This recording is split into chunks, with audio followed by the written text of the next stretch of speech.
કરાયો। મુન્દ્રા તાલુકા પંચાયત ખાતે સામાજિક ન્યાય સમિતિની મીટિંગનું આયોજન કરવામાં આવ્યું હતું। જે મીટિંગનું આયોજન સામાજિક ન્યાય સમિતિના ચેરમેન શ્રી ગીતાબેન પ્રેમજીભાઈ સોધમના અધ્યક્ષસ્થાને યોજવામાં આવી હતી। જેમાં ગત મીટિંગની બહાલી આપવામાં આવી હતી અને જેમાં અનુસૂચિત જાતિના વિસ્તારોમાં ગ્રાન્ટ મળે તે માટે ચર્ચા કરવામાં આવી હતી અને અનુસૂચિત જાતિ વિસ્તારમાં જ્યાં દારૂ વેચાય છે તેની ઉપર રોક લગાવવામાં આવી અને બાળકોની જે સ્કોલરશીપ અટકેલી છે તે મળી રહે તેમજ અનુસૂચિત જાતિ વિસ્તારમાં બાળકોના અભ્યાસ માટે લાઇબ્રેરી ઊભી કરવાની માંગ કરવામાં આવી હતી। મુન્દ્રા તાલુકામાં અનુસૂચિત જાતિનો ઇતિહાસ ધરાવતી એકમાત્ર હોસ્ટેલમાં જમવાની પણ વ્યવસ્થા નથી। તેના માટે હોસ્ટેલની અંદર જ ભોજન ગૃહ શરૂ કરવામાં આવે તેવી માંગ વિરોધ પક્ષના નેતા નવીનભાઈ ફફલ દ્વારા કરવામાં આવી હતી। આજે અમારી ન્યાય સમિતિની પહેલાં મિટિંગ થઈ।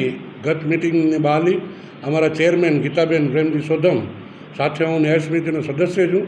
બધા ભેગા મળી ને મિટિંગમાં ખાસ અંગભૂત યોજનાઓ અને ખાસ એક રકમ ગત મિટિંગમાં મેં કીધું હતું 10થી 15% સૌ ભંડોળમાંથી અમને મળે।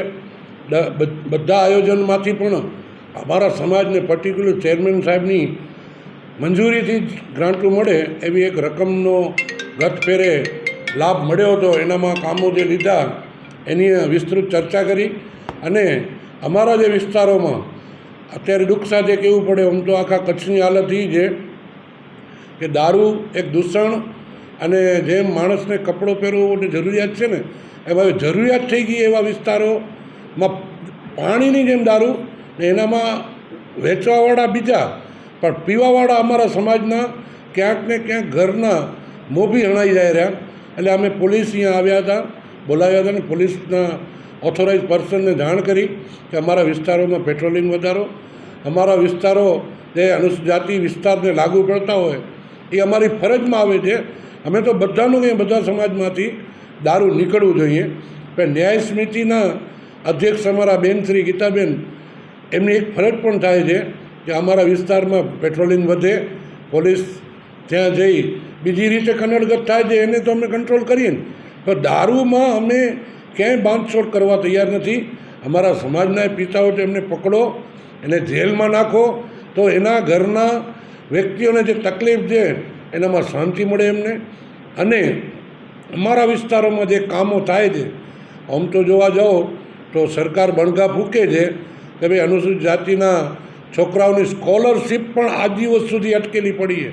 અમારી મુન્દ્રા તાલુકામાં એક જ હોસ્ટેલ જેનું ભવ્ય ભૂતકાળ છે, ઐતિહાસિક રીતે એનો જો તો અહીંયા IPS અધિકારી જેવા સક્ષમ અધિકારીઓ નીકળ્યા છે, A1 ક્લાસના અધિકારીઓ નીકળ્યા છે, એવી હોસ્ટેલ આજે મૃતપ્રાય છે।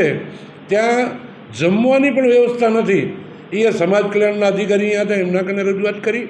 આ મિટિંગમાં અનુસૂચિત જાતિ, જનજાતિ, આદિજાતિને લાગતા પ્રશ્નો જે હતા એના વહેલી તકે નિરાકરણ થાય એ બધા પ્રશ્નો અમે ઉપાડ્યા છે। અને અમારા વિસ્તારોમાં જે લાઇબ્રેરી કે દાખલા તરીકે હમણાં ગુંદાલા ગામે અમે ઇન્ક્વાયરી કરી તો લાઇબ્રેરી નથી। વિદ્યાર્થીઓ, અનુસૂચિત જાતિના વિદ્યાર્થીઓને શિક્ષણ તરફ આગળ લઈ જવા માટે અમે લાઇબ્રેરીની માંગણી કરી। અમારા વિસ્તારોમાં જે ખૂટતી કડીના કામો છે એની ચર્ચા કરી છે। અને આવનારા સમયમાં અત્યારે તો આમ દુઃખ સાથે કહેવું પડે, ઘણા ચેરમેનોને ખબર પણ નથી કે ચેરમેનની સત્તા શું છે। ચેરમેનને આપેલી સત્તા સંવિધાનિક છે, એ કોઈ પાર્ટીના મેન્ડેટ ઉપર મળેલી નથી। આ સમિતિના સદસ્યો ચેરમેન નક્કી કરે। હમણાં છાપું વાંચતા કે જિલ્લાના પહેલી એવી ઘટના બની કે જિલ્લા પંચાયતના ચેરમેન 5 વર્ષમાં 3જા બદલ્યા। એટલે આ દુઃખ સાથે કહેવું પડે કે આ અમારા આ ગિરિમાપૂર્ણ પદ જોડે ક્યાંક ને ક્યાંક એની ગિરિમાને ઠેસ લાગે એવો પ્રયત્ન થયો છે। ચેરમેનનો પદ એવો છે 5 વર્ષ સુધીનો હોવો જોઈએ અને 5 વર્ષ સુધી ચેરમેન તાલુકાના પ્રમુખ કે જિલ્લાના પ્રમુખ સમકક્ષ હોય છે। એટલે આ બધું જે થઈ રહ્યું છે દુઃખ સાથે અમને વાંધો છે, આવું ન થવું જોઈએ।